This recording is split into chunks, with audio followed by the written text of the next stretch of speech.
नाज़रीन आदाब। अवधनामा के प्रोग्राम अखबारों की दुनिया में मैं हारून रशीद आपका खैर मकदम करता हूँ। पेश खिदमत है रोज़नामा सहाफ़त में सिराज नकवी का मजमून सहर करीब है, दिल से कहो न घबराए। सिराज नकवी लिखते हैं कि दिल्ली की इंतखाबी जंग में मजहबी मुनाफरत और इश्तिआल फैलाने वाली उत्तर प्रदेश के वजीर आला योगी आदित्यनाथ की इंतखाबी रैलियों और तकरीरों पर अब कोई तबसरा इसलिए बेमानी है कि दिल्ली में वोट डाले जा चुके हैं और इंतखाबी नताइज ही इस बात का फैसला करेंगे कि इस तरह के मनफी प्रोपगंडे से बीजेपी ने कुछ सियासी फ़ायदा हासिल किया या उसका नुकसान उसे उठाना पड़ा। लेकिन बीबीसी को दिए गए एक इंटरव्यू में योगी ने हिंदुस्तानी मुसलमानों के ताल्लुक से जो बयान दिया है उसका जवाब जाहिला बाशत खामोशी के उसूल को मानने के बावजूद दिया जाना ज़रूरी है। योगी से जब बीबीसी के नामानिगार ने कहा कि एनआरसी और सीएए की मुखालिफत वो मुसलमान कर रहे हैं कि जिनके आबा व अजदाद ने तकसीम वतन के वक्त मजहबी बुनियाद पर कायम होने वाले पाकिस्तान जाना गवारा न करके अपनी मर्जी से सेकुलर हिंदुस्तान ही में रुकने का फैसला किया, तो योगी ने नामानिगार की बात काटते हुए कहा कि ऐसा करके मुसलमानों ने मुल्क पर कोई एहसान नहीं किया। योगी के मुताबिक लोगों को तकसीम वतन की मुखालिफत करनी ज़रूरी थी और उसे सख्ती से रोकने की ज़रूरत थी, लेकिन ऐसा नहीं किया।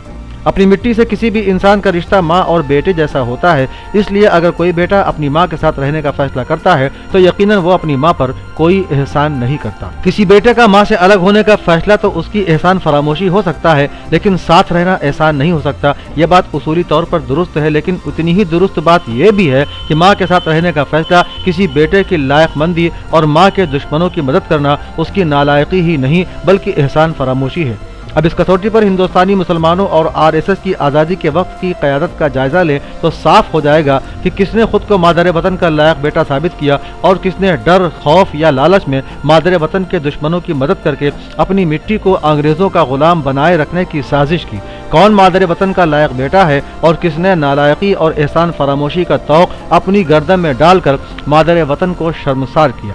तहरीक आज़ादी की तारीख से नावाकिफ या जानबूझकर उसे झुटलाने वाले अक्ल के अंधों को कौन बताए कि जिस वक्त हिंदुस्तान के हिंदू, मुसलमान, सिख, ईसाई वगैरह मुत्तहिद होकर जंग आज़ादी में अपनी कुर्बानियाँ पेश कर रहे थे, उस वक्त उनके रोल मॉडल गोडसे और सावरकर जैसे लोग ब्रिटिश हुकूमत से अपनी वफादारियों का सबूत पेश करते हुए अपनी जान की अमान तलब कर रहे थे।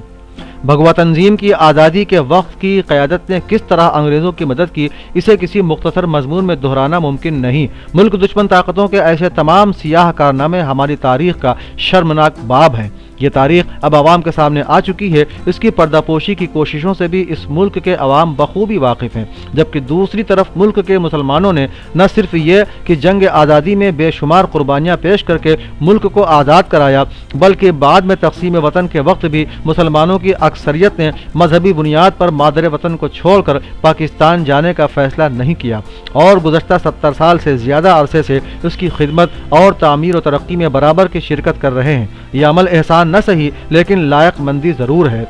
जब दूसरी तरफ भगवा ताकतें मादर वतन के बेटों को मजहब के नाम पर तकसीम करने, लोगों में मजहबी मुनाफरत पैदा करने और उन्हें खौफजदा करने की कोशिश करके मुल्क की तामीर और तरक्की के अमल को नुकसान पहुँचा रही हैं, कहने की ज़रूरत नहीं कि ये अमल नालायक औलादें ही अख्तियार कर सकती हैं। आज मादर वतन की यह नालायक औलादें लायक औलादों से उनकी शहरियत का सबूत मांग रही हैं। आइन की हिफाजत और हक़ मसावत की जंग लड़ने के लिए 2 माह से धरने और एहतजाज पर बैठी दिल्ली के शाहीन बाग समेत मुल्क के दीगर हिस्सों की खवातीन और दीगर मज़ाहिरीन को मुल्क दुश्मन और मुल्क को तोड़ने वाला साबित करने की कोशिशें हो रही हैं। गुजरात के भयानक तजुर्बे को मॉडल बनाकर मुल्क पर थोपने की कोशिश करने वाले ये कह रहे हैं कि शाहीन बाग इत्तेफाक नहीं तजुर्बा है। मैं इस बात से मुत्तफिक हूँ कि शाहीन बाग इत्तेफाक नहीं तजुर्बा है, लेकिन ये तजुर्बा मुल्क को तकसीम करने के लिए नहीं बल्कि आइन के तहफ़्फ़ुज़ और मुल्क के इत्तेहाद और सालिमियत की हिफाजत के लिए है। अगर ऐसा न होता तो मुल्क के तमाम इंसाफ पसंद हिंदू, सिख और ईसाई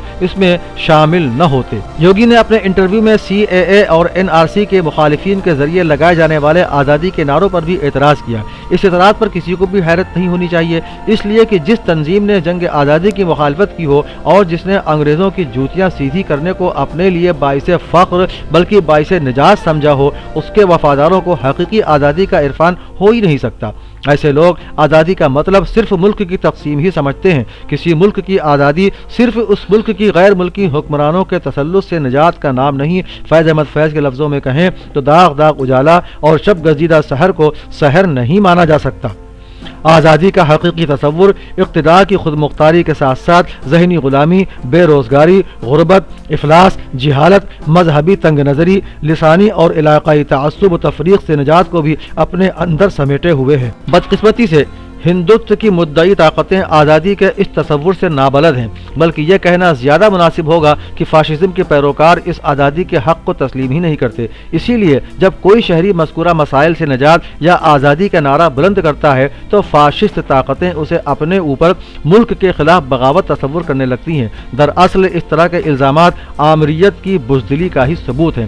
عوامی مسائل کو حل کرنے میں ناکامی کے سبب اتر پردیش اور مرکز کی حکومتیں بوکھلائی ہوئی ہیں، انہیں عوام کی ناراضگی کا اندازہ ہے، اسی لیے ان مسائل سے عوام کی توجہ ہٹانے اور انہیں ہندو مسلم کے نام پر لڑانے اور اپنی ناکامیاں چھپانے کی کوششیں یہ حکومتیں کر رہی ہیں۔ سراج نقوی لکھتے ہیں کہ CAA اور NRC مخالف تحریک میں بھی ہوا کا رخ کیا ہے، اس کا بخوبی اندازہ فرقہ پرست طاقتوں کو ہو چکا ہے۔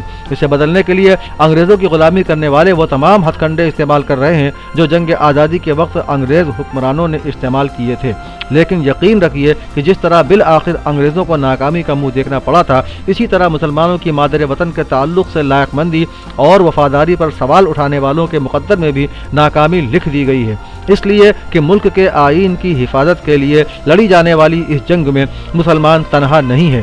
انصاف پسند ہندو، سکھ، عیسائی اور بودھوں کی اکثریت ان کے ساتھ ہے۔ یقین جانیے سحر قریب ہے، دل سے کہو نہ گھبرائے۔